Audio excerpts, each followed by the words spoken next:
Good morning students. जैसा कि मैंने बताया था कि अगली वीडियो में मैं नए कंटेंट के साथ आऊँगा। जो चीज़ें बच गई थी उनको आगे बताऊँगा आकर, तो उसके लिए मैं यहाँ उपस्थित हूँ।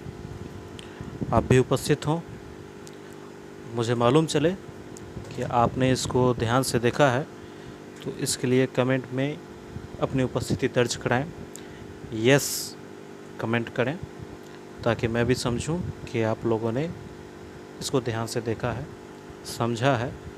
और इसके साथ साथ जो भी पहले की क्लासेस हुई उनमें कुछ भी अगर किसी तरह का कोई भी दिक्कत है आप पूछ सकते हैं, इसके लिए आप फ्री हैं। तो झटपट में पहले देख लें कि पिछले क्लास में हमने क्या देखा था। तो पिछले क्लास में हमने बात की थी किस चीज़ पे, तो मालूम है क्लास 10th की केमिस्ट्री है, चैप्टर है 1 केमिकल रिएक्शन एंड इक्वेशन, जिसमें हमने chemical reaction, reactant, product, chemical change, इसके बारे में पहला दिन बताया। फिर उसके बाद हमने बताया केमिकल इक्वेशन।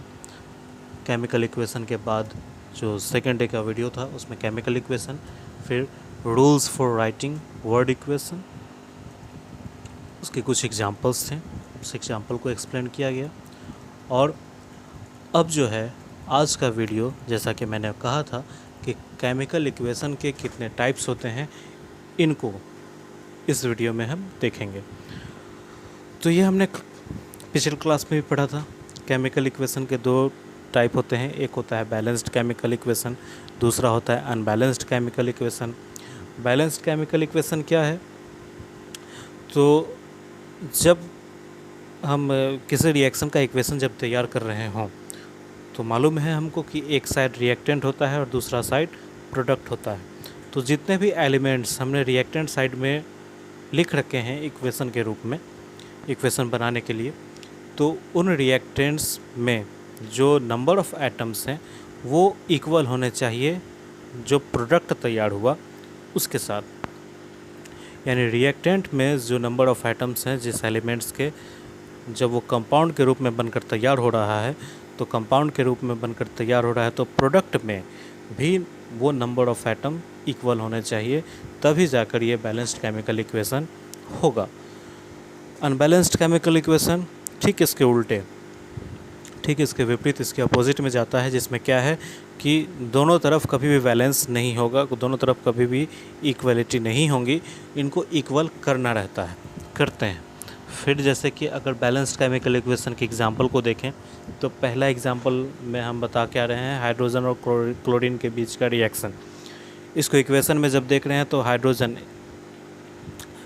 अपने 2 नंबर के साथ है, 2 एटम के साथ है, क्लोरीन अपने 2 एटम के साथ है, ये रिएक्टेंट है। प्रोडक्ट जब इसका बन रहा है तो 2 कॉमन हो जा रहा है और ये HCl, यानी कि दोनों तरफ जो एलिमेंट्स थे, एक तरफ रिएक्टेंट में जो 2 एलिमेंट थे वो इधर प्रोडक्ट में आकर कंपाउंड बन गए, और कंपाउंड बन गए तो अब ये दोनों जो हैं दोनों साइड इक्वल हैं, यानी reactant is equal to product. ठीक है, इसको अपोजिट जब हम देखें ये अनबैलेंस्ड केमिकल इक्वेशन के एग्जांपल में, तो हाइड्रोजन और ऑक्सीजन ये दोनों आपस में रिएक्शन कर रहा है, जिसमें हाइड्रोजन और ऑक्सीजन अपने 2 एटम्स के साथ हैं, लेकिन जब ये वाटर फॉर्म कर रहा है, H2 फॉर्म कर रहा है, तो यहाँ पे ऑक्सीजन का जो नंबर है वो रिएक्टेंट के साथ इक्वल नहीं है। तो यहाँ पे क्या है कि रिएक्टेंट और प्रोडक्ट इन दोनों के जो एटम के नंबर हैं वो इक्वल नहीं है। तो इस तरह का जो रिएक्शन है, इक्वेशन है, इसको हम बोलते हैं अनबैलेंस्ड केमिकल इक्वेशन। तो ये थी कि केमिकल इक्वेशन में बैलेंस्ड कौन है और केमिकल इक्वेशन में अनबैलेंस्ड कौन है। अब इसके कुछ गाइडलाइंस हैं कि कैसे एक केमिकल इक्वेशन को हम बैलेंस करेंगे। चूँकि जो बैलेंस है तो बैलेंस ही है, उसको कुछ करना नहीं है, लेकिन जो अनबैलेंस्ड है उसको तो बैलेंस करना ही पड़ेगा। तो उसको बैलेंस करने के लिए हम क्या करते हैं, ये बहुत अच्छा एक मतलब इसके लिए आपको सबसे पहले तो वैलेंसी वगैरह मालूम होनी चाहिए कि इसके बाहरी ऑर्बिट में कितने इलेक्ट्रॉन रहते हैं, ये मालूम होना चाहिए, ये पता होना चाहिए। उसके बाद अगर आप इसको क्वांटिटी के हिसाब से देखें तो आपके लिए रिएक्टेंट और प्रोडक्ट को समझाना क्वांटिटी के हिसाब से काफ़ी आसान हो जाता है। अब क्वांटिटी इसमें है क्या, तो क्वांटिटी जो बताता है वो क्या है, तो ग्राम या मोल बताएगा। ठीक है, तो मोल कंसेप्ट आपने मोल के बारे में क्लास 9 में पढ़ाई है। तो खैर आगे बढ़ते हैं। अब है क्या कि इक्वेशन जब बनता है तो इक्वेशन बनाने के लिए हमारे पास पहला क्या है, रिएक्टेंट साइड, जो कि लेफ़्ट हैंड साइड, जो कि हम पहले दिन की क्लास में भी बात कर चुके हैं इसके बारे में। LHS की तरफ होता है रिएक्टेंट, RHS की तरफ होता है प्रोडक्ट, और एक बीच में एरो होता है, वो एरो जो कि हमको रिएक्टेंट और प्रोडक्ट के बीच में वो इन दोनों को सेपरेट करने का काम करता है। तो ये काफ़ी ज़रूरी है, इसको मैं बार बार रिपीट कर रहा हूँ, इसको भूलना नहीं है, एरो देना नहीं भूलना है। अब है कि केमिकल इक्वेशन को बैलेंस्ड कैसे करेंगे।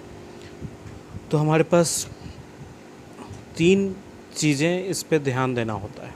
पहला है कि जो हमारे पास एक लॉ है, law of conservation of mass, ठीक है, जिसमें हमको ये सिखाया गया है कि दोनों साइड यानी रिएक्टेंट और प्रोडक्ट, इन दोनों में जो इसका एटम है, एटम का नंबर दोनों तरफ बराबर ही होगा, इसमें कहीं कोई अंतर नहीं आएगा, यानी कि जितना रिएक्टेंट है उतना ही प्रोडक्ट भी आएगा। और जब हम इक्वेशन को बैलेंस्ड करने के लिए आगे बढ़ रहे होते हैं, तो अगर इस चीज़ को हम ध्यान में रखेंगे कि किसके पास कितने नंबर ऑफ़ एटम्स हैं और उसके मास क्या हैं, तो उस मास को जब हम आपस में ऐड करेंगे रिएक्टेंट साइड में, और उसको फिर प्रोडक्ट साइड में ऐड करेंगे, और दोनों इक्वल आ जा रहा है, तो मतलब हमारा इक्वेशन क्या हो गया, बैलेंस्ड हो गया। नहीं तो अभी तक बैलेंस्ड नहीं हुआ। उसके बाद क्या है कि बैलेंसिंग करने के लिए हम किसी एक एलिमेंट में या तो उसके प्रोडक्ट को देखकर या तो उसके रिएक्टेंट को देखकर जब उस एलिमेंट में हम नंबर बढ़ाना शुरू करते हैं, तो ये ज़रूरी है कि एक का नंबर अगर हम बढ़ाएंगे तो दूसरा या तो बढ़ जाएगा या तो घट जाएगा। घटने का चांस नहीं है, बढ़ ही जाएगा। तो बढ़ जाएगा तो इसको तब तक हमको मिलाते जाना है जब तक कि सब बराबर नहीं हो जाता है। तो इस कंसेप्ट को हमको बार बार रिपीट करते जाना है कि जो नहीं बढ़ पा रहा है, मतलब ये बैलेंस नहीं हो पा रहा है, तो उसको हमको बैलेंस्ड करते चले जाना है। जितना नंबर हमको देना है वो हम देते चले जाते हैं, तो जिससे क्या होगा कि एक वक्त आएगा जब वो बैलेंस हो जाएगा। तो ये सारा नंबर गेम है और इस नंबर गेम पर हमको ध्यान रखना होता है। उसके बाद एक होता है सब स्क्रिप्ट और दूसरा होता है सुपर स्क्रिप्ट। तो सुपर स्क्रिप्ट जब हम ए स्क्वायर बोलते हैं तो ऊपर जो वो उसका स्क्वायरिंग है तो वो 2 सुपर स्क्रिप्ट कहलाता है, और वही अगर हम नीचे लिख रहे हैं जैसे H2 नीचे जब लिखते हैं तो ये सब स्क्रिप्ट कहलाता है। तो सब स्क्रिप्ट पे भी हमको ध्यान देना है। ज़रूरी नहीं कि एक बार जो हम नंबर डाल दिए वो नंबर रह जाएगा, वो बदल भी सकता है। और बदलेगा कब, जब आगे के सारे नंबर्स को हम टैली करेंगे। अगर सब कुछ मिल रहा है तो ठीक है, नहीं मिल रहा है तो उसमें नंबर में बदलाव आ सकता है। तो ये फार्मूला हमको ध्यान देना होता है।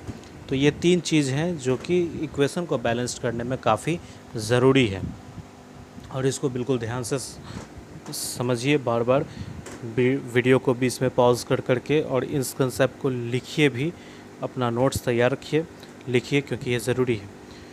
फिर है कि जब हम ऐसा इक्वेशन जब बना रहे हों तो हमको ये मालूम होना चाहिए कि गैसियस फॉर्म में कौन है, सॉलिड फॉर्म में कौन है, लिक्विड फॉर्म में कौन है। तो जो गैस है तो उसमें हमको, जैसे इसमें जी लिखा हुआ है तो वो ब्रैकेट में जी वहाँ पे लिखना पड़ेगा। फिर अगर सॉलिड फॉर्म में है तो एस लिखिए, लिक्विड फॉर्म में है तो एल लिखिए, जैसा ब्रैकेट में है वैसा ही। और अगर कुछ एक्वस फॉर्म में है, या एक्वस फॉर्म में यानी कि गीला फॉर्म में, यानी जिसमें पानी का मात्रा होगा, पूरा पानी नहीं होगा लेकिन गीला होगा, पानी का मात्रा होगा, तो उसको एक्वस के लिए AQ इस ब्रैकेट में हमको लिखना होता है। ये हम करते हैं, ठीक है। तो ये तो हो गया कि कैसे बैलेंस करेंगे। अगर कोई दिक्कत हो तो आप पूछिए, क्योंकि काफ़ी ज़रूरी है, ये बहुत आगे तक आपको काम देगा। अब एक एग्ज़ाम्पल लेकर चलते हैं। एक एग्ज़ाम्पल क्या है कि the oxide is heated with hydrogen gas to form tin metal and water vapour. Tin oxide को हम हीट कर रहे हैं किसके साथ, तो ये हाइड्रोजन गैस के साथ, और हाइड्रोजन गैस के साथ जब हीट कर रहे हैं तो क्या होगा कि मेटल अलग हो जा रहा है और वाटर वेपर बनकर पानी का जो अंश है वो अलग हो रहा है। तो इसको जब हम इक्वेशन में लिखते हैं तो इक्वेशन में जो नंबर 1 है वो देखिए, राइट द अनबैलेंस्ड इक्वेशन। तो इसमें हम क्या कर रहे हैं, टीन का जो हमारे पास फॉर्मूला है वो है SN, सिंबल SN है, ऑक्सीजन का हो, तो इसको हम लिख रहे हैं क्या, टीन ऑक्साइड जब बोल रहे हैं तो SnO2, 2 जो है वो सबस्क्रिप्ट है, प्लस H2 क्योंकि हाइड्रोजन के साथ इसका रिएक्ट कराना है। बन क्या रहा है, SN प्लस H2O, SN यानी कि टीन अलग हो जा रहा है, मेटल फॉर्म है और वाटर वेपर तैयार हो रहा है। अब क्या करना है इसको कि इसको बैलेंस करना है। बैलेंस करने के लिए अब हम करें क्या, तो करने के लिए जैसे कि अगर उसमें देखें 1 नंबर में तो ऑक्सीजन उसमें सबस्क्रिप्ट 2 है, लेकिन जब H2O में आ रहे हैं तो वहाँ पे ऑक्सीजन में कोई सबस्क्रिप्ट नहीं है, यानी कि वो क्या है, 1 ही है। तो यहाँ पे ये अनबैलेंस्ड हो गया।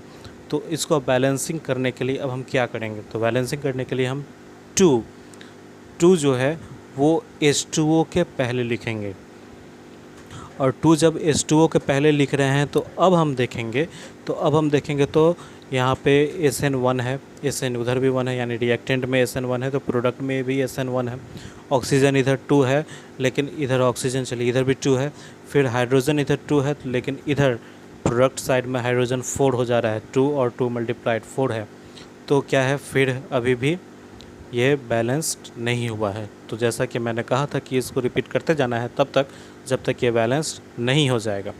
अब हम क्या करेंगे, अब हम करेंगे क्या कि जब ये बैलेंसिंग फार्मूला ये काम नहीं कर रहा है तो हम देख रहे हैं क्या कि हाइड्रोजन जो कि 4 हो रहा है, इधर हाइड्रोजन जो कि 2 ही है, यानी रिएक्टेंट साइड में हाइड्रोजन 2 है और प्रोडक्ट साइड में हाइड्रोजन 4 है। तो अगला जो हम इक्वेशन के लिए अब इसको तैयार करेंगे, क्या करेंगे कि हाइड्रोजन जो रिएक्टेंट साइड में है, सिंगल हाइड्रोजन जैसे रिएक्शन हो रहा है, उसके आगे हम 2 लिखेंगे, और जब उसके आगे हम 2 लिखेंगे तो SnO2 प्लस 2H2, और इधर प्रोडक्ट के रूप में बन रहा है SN प्लस 2H2O। अब इसको मिलाएं अगर तो रिएक्टेंट में SN1 है, प्रोडक्ट में भी SN1 है, ऑक्सीजन इधर 2 है, ऑक्सीजन प्रोडक्ट में भी 2 है, हाइड्रोजन इधर 4 है, तो हाइड्रोजन इधर भी रिएक्टेंट साइड में भी 4 है। तो अब ये हमारा इक्वेशन जो है वो बैलेंस्ड हो चुका है। अब ये इक्वेशन बैलेंस्ड हो चुका है तो लास्ट जो हमने देखा था कि जो जैसा है उसको वैसा लिखना है, यानी कि जो जिस फेज़ में है उसको वैसा हमको शो करना है, यानी उसके फिजिकल स्टेट को हमको बताना है कि रिएक्टेंट साइड में, प्रोडक्ट साइड में उसका फिजिकल स्टेट क्या हुआ। ये तो केमिकली जो चेंज होना था वो तो हो चुका है, लेकिन हम इसको देखेंगे कैसे, ये किस रूप में हमको दिखाई देगा। तो उसके लिए हम देखें क्या, तो उसके लिए हम जो SG और AG इसका जो बताया गया था कि इसको नोट करना है, इसको लिखना है, तो हम इसके कंपाउंड के आगे इसको लिखना शुरू करेंगे। जो SnO2 जो कि सॉलिड फॉर्म में मिलेगा तो इसके लिए हम S लिख देंगे। फिर 2H2 ये गैसियस फॉर्म है तो इसके लिए G लिखेंगे। फिर SN मेटल है तो इसको S लिखेंगे, और 2H2O जो कि वाटर वेपर है, गैसियस फॉर्म में है तो ये Z यहाँ पे होगा। तो अब जाकर ये इक्वेशन पूरी तरह से कंप्लीट है, और इस इक्वेशन को जब इस तरह से, तो ऐसे बहुत सारे इक्वेशन को बैलेंस करने के लिए यही मेथड को अपनाया जाता है। तब तक उसको बैलेंस करना पड़ता है जब तक वो दोनों तरफ के नंबर मिल नहीं जाएं, और दोनों तरफ के नंबर जब मिल जाएंगे तब जाकर परफेक्ट हमारे पास वो इक्वेशन बनकर आता है जो कि बैलेंस्ड होगा। और जब वो बैलेंस्ड हो जाएगा पूरी तरीके से तो फिर इसको फाइनल हम करेंगे किस चीज़ में, तो उसके फेज को लिखकर इसको फाइनल करेंगे। तो ये हो गया, और इसके साथ साथ अब अगले वीडियो में टाइप ऑफ रिएक्शन इसको देखेंगे, उसके अच्छे से उसके बारे में समझेंगे। फ़िलहाल आज के लिए इतना ही। इसको बार बार रिपीट करके देखें, जहाँ पे नोट करना हो उसको पॉज करके नोट करें, और कमेंट में अपनी उपस्थिति दर्ज ज़रूर कराएं ताकि मुझे ऐसा लगे कि आपने इसको ध्यान से देखा है। हो सकता है कि यही 3-4 वीडियो करने के बाद कुछ क्वेश्चन भी करूं और उसके आंसर आपको देने होंगे, ज़रूरी है ताकि समझ में आए कि हाँ आपने इसको हाथों हाथ लेने की कोशिश की है। जहाँ पे भी कोई दिक्कत है आप पूछें, बेझिझक पूछें, कमेंट बॉक्स में पूछें। ये मत सोचें कि अगला देखकर क्या कहेगा कि इसको ये नहीं मालूम है। तो कुछ नहीं, छोटा से छोटा क्वेश्चन हो, बड़ा से बड़ा क्वेश्चन हो, आप पूछ सकते हैं। और जिस टॉपिक के बारे में आपको लगे कि आपको समझ में नहीं आ रहा है, फिर से इसको समझाया जाए, तो उस टॉपिक के बारे में मैं स्पेशल वीडियो फिर से बना दूंगा, ताकि आपको वो समझ में काफ़ी अच्छे से, क्योंकि अभी क्या है कि सब कुछ बंद है, कोई काम नहीं है, कुछ नहीं है। तो अगर ये सारे चीज़ों को आप देखेंगे, पढ़ेंगे, तो आपके लिए ज़्यादा यही चीज़ फ़ायदा करेगा। और अभी कुछ फ़ायदा करने वाली नहीं है। बाहर जाओगे तो बीमार ही पड़ोगे। तो घर में रहो, लॉकडाउन का पालन करो और वीडियो देखो। नमस्कार।